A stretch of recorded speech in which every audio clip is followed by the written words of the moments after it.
Na podlagi diagrama ne moremo trditi, da je Snapchat začel delovati ravno marca leta 2014.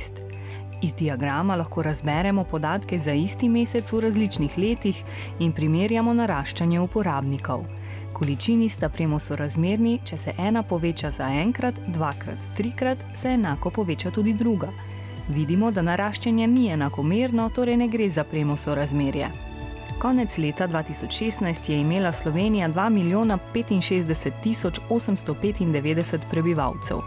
Decembra 2016 je bilo uporabnikov Snapchata 158 milijonov, če to delimo z 80, dobimo 1,975 milijona, kar je manj, kot je bilo prebivalcev Slovenije v tem času.